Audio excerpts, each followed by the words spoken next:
नायदा ने घर के अंदर कदम रखा तो घर की हवा जैसे भारी हो गई। माँ ने पूछा कि वो कौन है, पर नायदा ने कोई जवाब नहीं दिया। उसका ध्यान सिर्फ गुड़िया पर था, जैसे वो किसी खोई हुई चीज को पहचान रही हो। अमित ने बेचैनी में गुड़िया को उठाया और बोला कि ये तो बस एक गुड़िया है, पर नायदा ने तुरंत मना कर दिया। उसकी आवाज कड़ी लेकिन टूटी हुई थी, जैसे वो ये बात पहले भी किसी से कह चुकी हो और कोई मानने को तैयार न हुआ हो। अमित ने पूछा कि आखिर ये सब क्या है। नायदा ने बिना समय घमवाए अपने बैग से एक पुरानी तस्वीर निकाली। तस्वीर में एक लड़की हंस रही थी, उसके हाथ में वही गुड़िया थी। तस्वीर के नीचे लिखा था रिप्लेसमेंट 17 सना। अमित को ये शब्द समझ में नहीं आए। रिप्लेसमेंट का क्या मतलब? लोग रिप्लेस कैसे होते हैं? नायदा ने बताया कि लबूबू नहीं बदलती, लोग बदलती है। वो उन्हें अपने घर में ले जाती है। उसका घर कोई पता नहीं, कोई जगह नहीं, बल्कि एक चक्र है, एक क्रम, जिसमें हर व्यक्ति की एक बारी होती है और जब उसकी बारी पूरी हो जाती है तो वो किसी नए को ढूंढ लेती है। यही चक्र चलता रहता है। अमित को अब भी विश्वास नहीं था। उसे ये सब एक अजीब कहानी लगा जो शायद किसी डरपोक बच्चे ने बना ली हो। लेकिन नायदा ने तुरंत कहा, मैं बची नहीं हूँ, मैं तो बस रुकी हुई हूँ। मैं रिप्लेसमेंट 18 हूँ। अमित के पैरों के नीचे से जमीन जैसे खिसक गई। उसे लगा कि कहीं ये सब मानसिक बीमारी या कल्पना तो नहीं। पर तभी एक और बात सामने आई।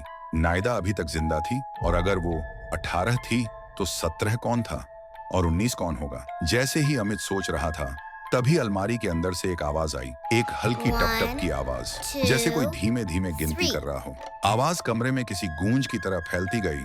1 2 3 4। आवाज एकदम साफ थी। अमित डर गया, पर उसका डर जिज्ञासा में बदल रहा था। उसकी नजर अलमारी पर टिक गई। उसने कहा कि उसे देखना है कि अंदर क्या है। नायदा का चेहरा तुरंत सफेद पड़ गया। उसने जोर से कहा, अलमारी मत खोलना, वहीं रिप्लेसमेंट्स रखे जाते हैं।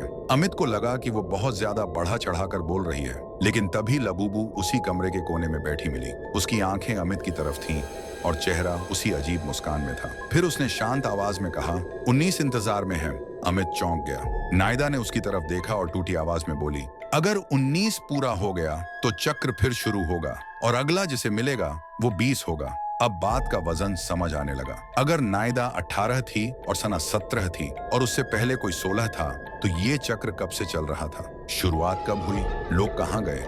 गुड़िया घर क्यों कहती थी उस जगह को? और सबसे बड़ा सवाल, क्या 19 बनने का मतलब मौत था या गायब होना या कुछ और ही?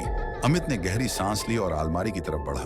उसकी आंखों में डर नहीं था, बल्कि वो जानना चाहता था कि ये सब आखिर है क्या। उसने हैंडल पकड़ा। नायदा चिल्लाई और उसकी कलाई पकड़ ली, पर अमित ने हाथ छुड़ा लिया। टप टप की आवाज अब भी जारी थी। अब गिनती 9 पर रुक चुकी थी। वो न रुकी न तेज हुई, बस जैसे कोई अंदर इंतजार कर रहा हो कि कोई दरवाजा खोले और वो आगे गिन सके।